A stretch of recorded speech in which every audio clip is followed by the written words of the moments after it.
27 दिसंबर 1948 की रात दुनिया का सबसे बड़ा यात्री विमान डगलस DC-3 मियामी से फ्लोरिडा के लिए उड़ान भर रहा था।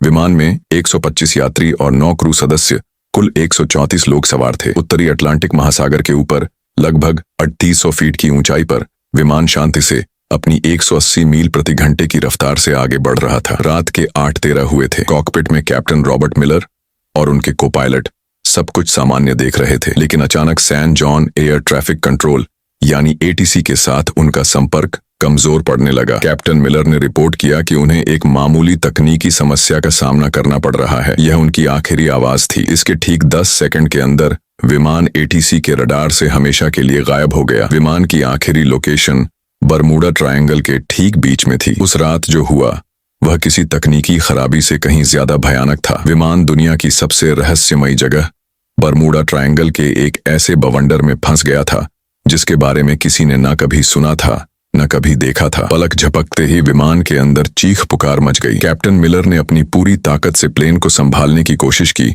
लेकिन तब तक बहुत देर हो चुकी थी। तूफान ने पूरे विमान को अपनी चपेट में ले लिया था और उसे किसी खिलौने की तरह घुमा रहा था। प्लेन के सारे इलेक्ट्रॉनिक उपकरण, कंपास, रेडार, सब कुछ बंद हो चुका था। विमान अब किसी इंसान के नियंत्रण में नहीं था। वह सिर्फ तूफान की रफ्तार से अंधाधुंध उड़े जा रहा था। लगभग आधा घंटा उस जानलेवा बवंडर में जूझने के बाद जब विमान तूफान से बाहर निकला तो चारों तरफ सिर्फ अंतहीन समंदर था। प्लेन के इंजन अभी भी काम नहीं कर रहे थे और वह धीरे धीरे नीचे की ओर गिर रहा था।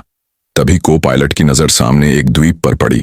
वह एक अनजान अनछुआ द्वीप था। सबको पता था कि उनकी मौत बस कुछ ही पलों की दूरी पर है। विमान उस द्वीप पर मौजूद एक विशालकाय पुराने पेड़ से जा टकराया। पेड़ की सैकड़ों मोटी डालियों ने विमान को किसी जाल की तरह अपने अंदर फंसा लिया और यही वो चमत्कार था जिसने 134 लोगों की जान बचा ली। विमान के पेड़ में फंस जाने से यात्रियों की जान तो बच गई, लेकिन यह एक दर्दनाक शुरुआत थी। विमान के अंदर से कराने और रोने की आवाजें आ रही थीं। कैप्टन रॉबर्ट मिलर, जिनका सिर एक पैनल से टकरा गया था, होश में आते ही हरकत में आ गए। उन्होंने तुरंत लोगों को शांत कराया। विमान में सवार एक retired army doctor Evelyn read ने बिना समय गवाए घायलों की देखभाल शुरू कर दी। कुल 10 लोग गंभीर रूप से घायल थे। किसी का हाथ टूटा था, किसी का पैर, तो 2 लोगों के सिर पर गहरी चोटें आई थीं। बाकी सभी लोग सदमे में थे लेकिन सुरक्षित थे। जब सब धीरे धीरे विमान से नीचे उतरे तो उन्होंने महसूस किया कि वे कहां आ फंसे हैं। यह एक ऐसा द्वीप था जो किसी नक्शे पर मौजूद नहीं था। चारों तरफ घना जंगल, अजीबोगरीब पेड़ पौधे और एक अनजानी खामोशी थी। सबसे पहली और सबसे बड़ी चुनौती थी पानी। हर कोई प्यासा था, लेकिन पूरे द्वीप पर दूर दूर तक किसी नदी, झरने या साफ पानी के स्रोत का कोई निशान नहीं था। उनकी एकमात्र उम्मीद अब सिर्फ बारिश का पानी थी। कैप्टन मिलर ने अपने अनुभव का इस्तेमाल करते हुए लोगों को समूहों में बांटा। एक समूह को विमान के मलबे से खाने पीने का सामान, दवाइयां और काम की चीजें निकालने का काम सौंपा गया। दूसरा समूह कैप्टन के साथ मिलकर रात गुजारने के लिए एक अस्थायी आश्रय बनाने में जुट गया। उन्होंने विमान की टूटी हुई सीटों, धातु की चादरों और बड़े बड़े पत्तों का इस्तेमाल करके एक काम चलाऊ छत तैयार की जो उन्हें रात की ठंड और संभावित बारिश से बचा सके। उस पहली रात जब वे एक दूसरे से सटकर बैठे थे तो उनके दिलों में एक ही सवाल था, क्या कोई उन्हें ढूंढने आएगा? क्या वे कभी इस अनजान जगह से बाहर निकल पाएंगे? दूसरे दिन की सुबह एक नई चुनौती लेकर आई। भोजन की कमी और आग जलाने की तकनीक।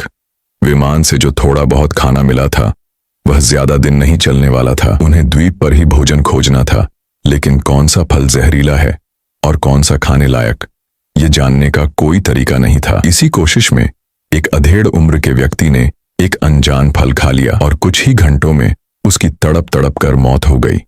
ये द्वीप पर हुई पहली मौत थी जिसने सबको अंदर तक हिलाकर रख दिया। इस घटना के बाद लोगों में डर और सीमित भोजन को लेकर पहला संघर्ष शुरू हुआ, लेकिन कैप्टन मिलर और डॉक्टर एवलिन ने स्थिति को संभाला। उसी शाम एक किशोर लड़के ने, जिसे विज्ञान में रुचि थी, अपने चश्मे के लेंस का उपयोग करके सूरज की किरणों को सूखी पत्तियों पर केंद्रित किया। घंटों की मेहनत के बाद पत्तियों से धुएं की एक पतली लकीर उठी और फिर एक छोटी सी लौ जल उठी। आग, यह उनके लिए किसी जीत से कम नहीं थी। आग न केवल खाना पकाने के लिए जरूरी थी, बल्कि यह रात में जंगली जानवरों को भी दूर रख सकती थी। इसी बीच विमान में एक इंजीनियर आर्थर वेस ने टूटे हुए रेडियो को ठीक करने की कोशिश की। कड़ी मशक्कत के बाद वह एक कमजोर सिग्नल भेजने में कामयाब रहा। उसने अपनी आखिरी लोकेशन और मदद का संदेश भेजा, लेकिन सामने से कोई जवाब नहीं आया। रेडियो की बैटरी खत्म हो चुकी थी और संपर्क का एकमात्र जरिया भी टूट चुका था।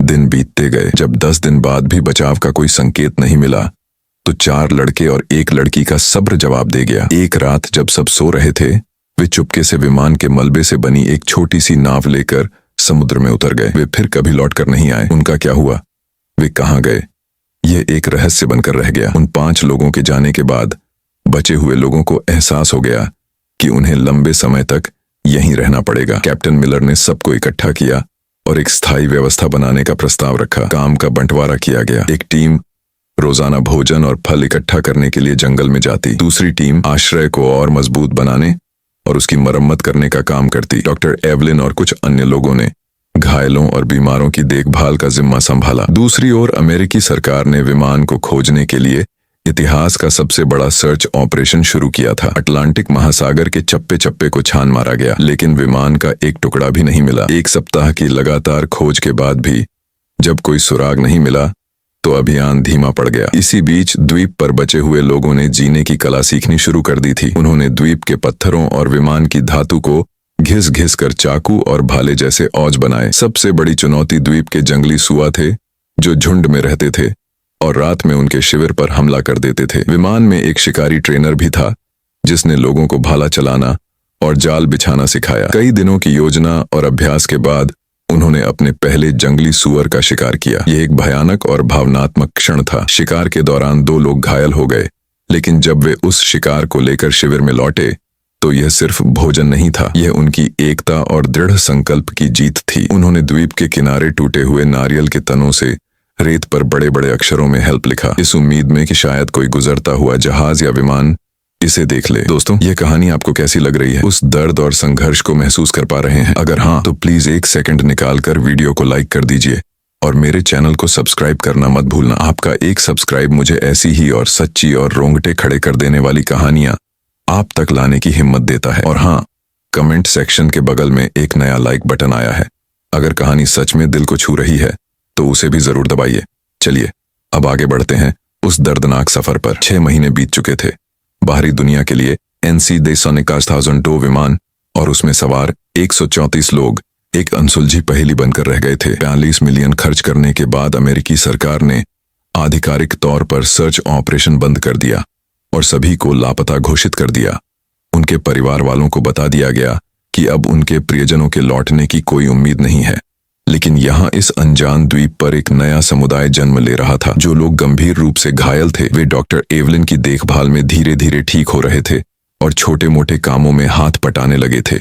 लेकिन इस दौरान बीमारी और निराशा के कारण कुछ और लोगों की मौत हो गई। बचने का कोई रास्ता न देखकर कई लोग मानसिक रूप से टूट गए थे और उन्होंने दम तोड़ दिया। अब द्वीप पर केवल 114 लोग बचे थे। उन्होंने अपने मृतकों को सम्मान के साथ दफनाना शुरू कर दिया और एक दूसरे का मानसिक सहारा बने। रात में जब सब आग के चारों ओर इकट्ठा होते तो वे अपने पुराने जीवन की कहानियां सुनाते, गाने गाते। लगभग 1.5 साल बाद द्वीप पर पहली बार किसी बच्चे की किलकारी गूंजी। एक युवा जोड़े के यहाँ एक स्वस्थ बेटे का जन्म हुआ। उस बच्चे का जन्म द्वीप पर मौजूद हर इंसान के लिए एक नई उम्मीद लेकर आया।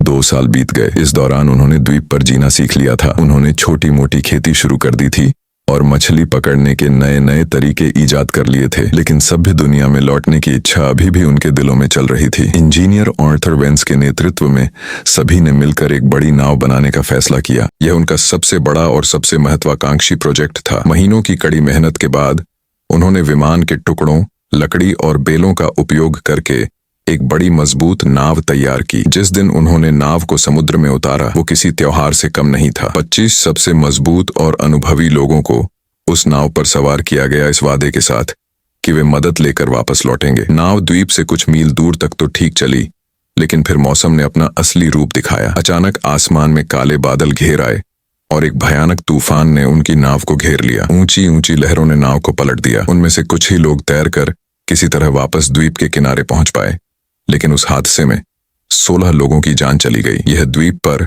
अब तक का सबसे बड़ा झटका था। पहले ही बीमारी और निराशा से 15 लोग मर चुके थे और अब इस हादसे ने 16 और जानें ले ली। कुल मिलाकर 31 लोगों की मौत हो चुकी थी और 5 पहले ही भाग गए थे। अब द्वीप पर केवल 98 लोग बचे थे। इस घटना ने उनके बचने के विश्वास को चकनाचूर कर दिया। कई लोगों ने मान लिया कि यह द्वीप ही उनकी कब्र बनेगा और यहाँ से निकलने की कोशिश करना मौत को दावत देना है। 5 साल गुजर चुके थे।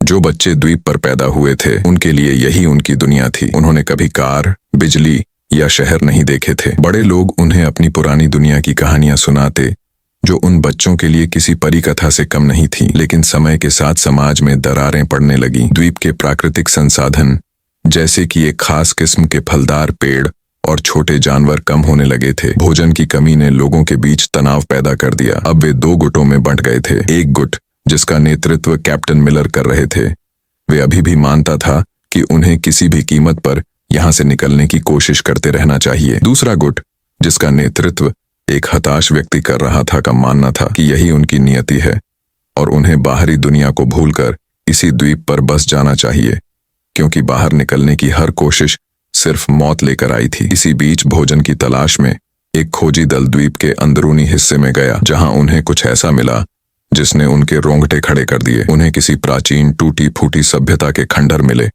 और उन्हें खंडरों के पास एक गुफा के अंदर उन्हें एक इंसान का कंकाल मिला। कंकाल के पास धातु का एक छोटा जंग लगा टुकड़ा था जो किसी पुराने विमान का हिस्सा लग रहा था। यह इस बात का सबूत था कि वे इस द्वीप पर फंसने वाले पहले लोग नहीं थे। बरमूडा ट्रायंगल का रहस्य और भी गहरा हो गया था। क्या इस द्वीप का कोई श्राप था? क्या यहाँ आने वाला हर कोई यहीं मर जाता है? इन सवालों ने उन्हें और भी डरा दिया। 7 साल बीत चुके थे।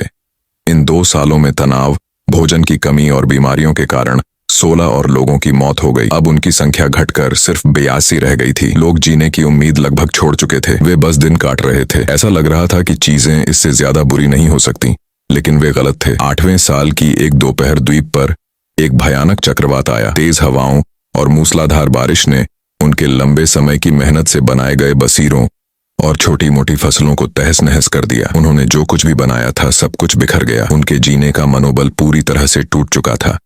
वे खुले आसमान के नीचे भीगते हुए, कांपते हुए बैठे थे और सोच रहे थे कि शायद अब अंत आ गया है। चक्रवात के ठीक कुछ हफ्ते बाद, जब वह अभी उभरने की कोशिश ही कर रहे थे, द्वीप एक जोरदार भूकंप से कांप उठा। जमीन ऐसे हिल रही थी जैसे फट जाएगी। पहाड़ टूटकर गिरने लगे और पेड़ जड़ से उखड़ गए। हर कोई अपनी जान बचाने के लिए इधर उधर भाग रहा था। यह भूकंप विनाशकारी था, लेकिन अनजाने में यह उनके उद्धार का कारण बनने वाला था। भूकंप के कारण विमान का जो मलबा सालों से एक ही जगह बड़ा था, वह अपनी जगह से खिसक गया और उसके नीचे दबे कुछ तार और उपकरण बाहर आ गए। किसी को नहीं पता था कि यह छोटी सी घटना उनकी 9 साल की पीड़ा का अंत लिखने वाली है। भूकंप के कुछ दिन बाद जब सब कुछ शांत हुआ, तो इंजीनियर आर्थर वेंस यूं ही टूटे हुए मलबे का निरीक्षण कर रहा था। तभी उसकी नजर विमान के उस रेडियो पर पड़ी जो अब एक अलग कोण पर पड़ा था। उसी समय वैज्ञानिकों के अनुसार एक तीव्र सौर तूफान, जिसे सोलर फ्लेयर कहते हैं, उठा, जिसने पृथ्वी के चुंबकीय क्षेत्र को प्रभावित किया। यह एक दुर्लभ खगोलीय घटना थी। शायद इसी घटना के कारण या भूकंप से हिले तारों के जुड़ जाने से एक चमत्कार हुआ। आर्थर ने जब यूं ही रेडियो का एक स्विच दबाया तो उसमें से एक हल्की सी खरखराहट की आवाज आई। उसके दिल की धड़कन बढ़ गई। उसने कांपते हाथों से बैटरी के बचे कुछ तारों को जोड़ा और 9 साल में पहली बार रेडियो की हरी बत्ती जल उठी। उसने तुरंत माइक उठाया और एक कांपती हुई आवाज में कहा, मेडे मेडे मेडे, ये फ्लाइट NC 16002 है। क्या कोई सुन रहा है? हम जिंदा हैं। हम 9 साल से एक द्वीप पर फंसे हुए हैं। दूसरी तरफ मियामी के एयर ट्रैफिक कंट्रोल में एक ऑपरेटर ने जब यह संदेश सुना तो उसे अपने कानों पर विश्वास नहीं हुआ। उसने सोचा कि यह कोई मजाक है, लेकिन जब आर्थर ने विमान का रजिस्ट्रेशन नंबर, कैप्टन का नाम और उड़ान की तारीख बताई तो पूरे कंट्रोल रूम में सन्नाटा छा गया। अमेरिकी सरकार ने तुरंत रेस्क्यू ऑपरेशन फिर से शुरू कर दिया। उस समय सैटेलाइट तकनीक इतनी उन्नत नहीं थी कि वे लोकेशन को ट्रैक कर सके। उन्हें बस इतना पता था कि विमान बरमूडा ट्रायंगल के आसपास कहीं है। उन्होंने उस पूरे इलाके के एक एक द्वीप को फिर से छानने का फैसला किया। दूसरी ओर द्वीप पर मौजूद लोगों में आशा की एक नई किरण जाग उठी थी। वे दिन रात एक बड़ी आग जलाकर धुआं करते रहते ताकि बचाव दल उन्हें देख सके। 9 साल बीत चुके थे। एक सुबह जब द्वीप के बचे कुचे 82 लोग सोकर उठे तो उनमें से एक ने दूर क्षितिज पर एक छोटा सा धब्बा देखा। वो धब्बा धीरे धीरे बड़ा हो रहा था। वो एक जहाज था। वो एक अमेरिकी नौसेना का जहाज था जो उनकी तलाश में आया था। उस जहाज को देखते ही 9 साल का दबा हुआ दर्द, पीड़ा और इंतजार सब कुछ आंसुओं के सैलाब में बह निकला। लोग खुशी से चीख रहे थे, रो रहे थे, एक दूसरे को गले लगा रहे थे। वे रेत पर दौड़ते हुए चिल्ला रहे थे, हम बच गए, हम बच गए। जब बचाव दल द्वीप पर उतरा तो वे वहां का दृश्य देखकर सन्न रह गए। जिन्हें दुनिया 9 साल पहले मृत मान चुकी थी, वे आज उनके सामने खड़े थे, थके हुए, कमजोर, लेकिन जिंदा।